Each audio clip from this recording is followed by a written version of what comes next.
10h24 e vamos conversar agora sobre a decisão do Supremo Tribunal Federal que determinou a anulação de uma decisão tributária que aparentemente era definitiva aí, e que causou protesto aí de várias entidades. Nós vamos conversar com o Dr. Felipe Fortes, ele que é advogado tributarista da Valéria Berbel e Mitchell, e agora vamos falar por telefone. Não conseguimos estabelecer o vídeo, mas vamos falar por telefone.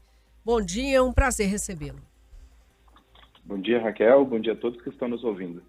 Doutor Felipe, qual é o impacto dessa medida, né? E quais os setores que podem ser mais impactados, né? Porque o que a gente viu é o que eu falei errado ou aquilo é bem absurdo mesmo, né? Você ganha uma decisão na justiça, mas se mudarem lá na frente, volta tudo para trás e você ainda tem uma dívida? É bem isso. Essa decisão, Raquel, ela não é de toda inesperada, mas ela não deixa de ser surpreendente. Uhum. Basicamente, qualquer contribuinte que tenha uma decisão judicial, e aqui valem os dois lados, né? Tanto que lhe seja favorável quanto que lhe seja desfavorável. Se em algum momento qualquer no futuro o Supremo Tribunal venha rever o seu posicionamento e adotar uma decisão diversa, contrária, automaticamente aquela decisão que o contribuinte dispõe perde o seu efeito. Doutor, as ações na justiça, porque eu acredito que vão entrar, né? Com ações na justiça, elas poderão questionar esse entendimento do STF e suspender essa questão ou não? É o máximo e está resolvido, não tem como questionar mais. A discussão do contribuinte ela acaba sendo muito reduzida, né? Porque hoje nós temos na legislação processual um sistema que é chamado sistema de precedente. Existem algumas decisões que têm um poder vinculante, elas obrigam todo mundo, né, que está sujeito àquela mesma situação que foi objeto de análise. Então, quando o Supremo ele define uma matéria, todo mundo fica obrigado a seguir aquele entendimento do Supremo Tribunal Federal, tanto o fisco quanto o contribuinte. Então, discutir aquele tema, ele não se faz mais possível, porque o processo dele ele não vai nem chegar nas instâncias superiores, né? Uhum. O juiz de primeiro grau, o tribunal de segundo grau, obrigatoriamente tem que reproduzir aquele entendimento do STF. Então, o recurso nem chega, né? Ele não tem mais instância para o contribuinte recorrer.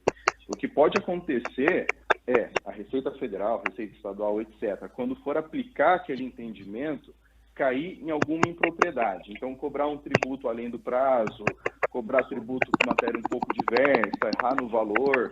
Aí, nesses aspectos, sim, o contribuinte tem defesa. Tá? Mas deixar de recolher com base em uma decisão judicial anterior já não é mais possível. E com base em que eles deram essa decisão? Porque, claro, muitas vezes a gente ouve as decisões do STF, todo mundo já sai metendo pau, né? Mas deve ter alguma justificativa. Nesse caso, a gente sabe que é bastante questionável, né? Mas o que eles alegaram? Desde 2005, né, tem havido várias reformas na legislação processual para deixar o sistema mais racional, mais fechado. Tá? E a última grande mudança que teve foi em 2015 com a edição do novo Código de Processo Civil e a criação desses sistemas de precedentes. Né? Então, até então, o que acontecia? O juiz, os tribunais, inclusive os tribunais superiores, eles eram livres para decidir conforme caso a caso. Só tinham dois tipos de decisão que eram vinculantes, né? Que é aquelas proferidas em ação direta de inconstitucionalidade ou ação declaratória de constitucionalidade. Essas decisões vinculavam a todas. As demais decisões, não. Então, podia acontecer mesmo de contribuintes ter decisões divergentes, né? Inclusive dentro do mesmo juiz.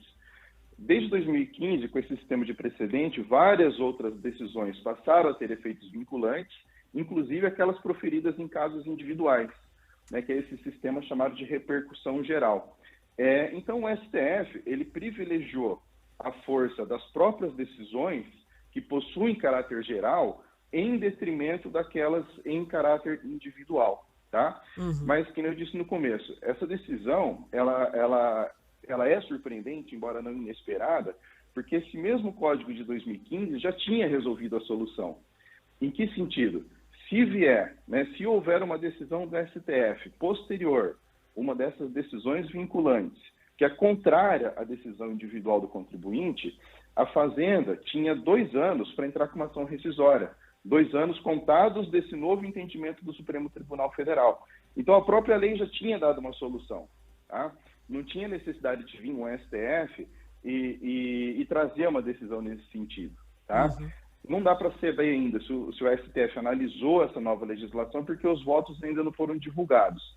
Então, a gente precisa ver como que se posicionou cada ministro para ver qual é o alcance efetivo dessa decisão.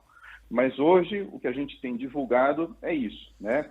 Vindo agora uma decisão do STF em um desses precedentes vinculantes, que seja contrário à decisão individual, a decisão individual simplesmente desaparece. Doutor, então vamos tentar traduzir também de uma forma simples. A pessoa, o empresário, enfim, questionou lá um tributo, que ele achou que estava sendo cobrado de maneira errada.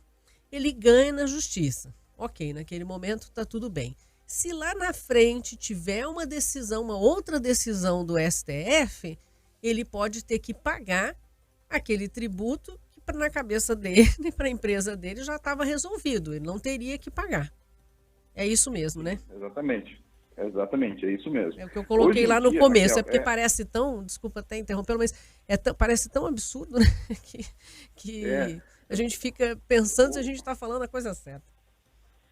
Hoje em dia é um pouco mais difícil disso acontecer, tá? Uhum. Mas ainda existem lacunas no sistema que permite, sim, que um contribuinte tenha uma decisão que depois seja revista, tá? Hoje, via de regra, quando uma matéria chega ao STF, o STF ele admite que ele vai analisar aquela matéria, invariavelmente a decisão dele vai se aplicar para todo mundo, tá? Então, a regra é que todo mundo que tem uma ação com aquele tema, né, a ação seja suspensa, fica aguardando a decisão do Supremo Tribunal Federal.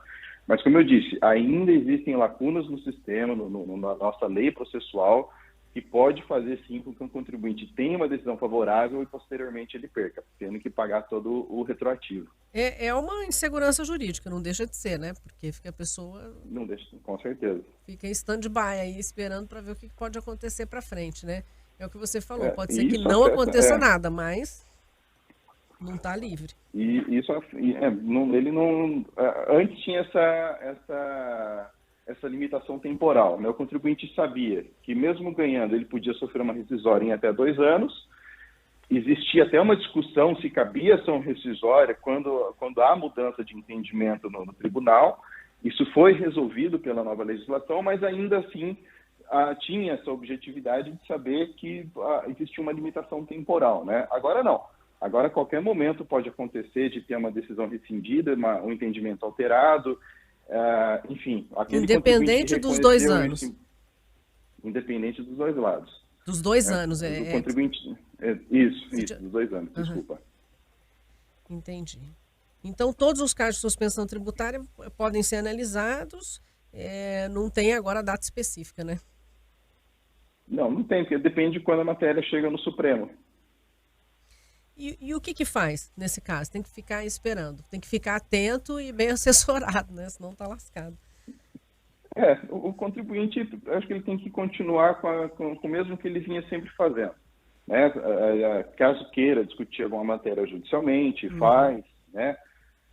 Mas sempre atento, né? Que se determinada matéria for para o Supremo Tribunal Federal, ter essa consciência de que eventuais decisões que ele tomou até então tenham que ser revistas, né? Inclusive em relação a investidores, reconhecimento em balanço e assim por diante. Uma questão delicada. Deixa eu ver se tem pergunta. Bastante. Aqui. Não, então os nossos ouvintes só estão reclamando aqui do STF. Estão até falando que você é lindo aqui. Então, a Joana falou assim, pena que não deu vídeo, o advogado é tão lindo. Os nossos ouvintes sempre carinhosos aqui.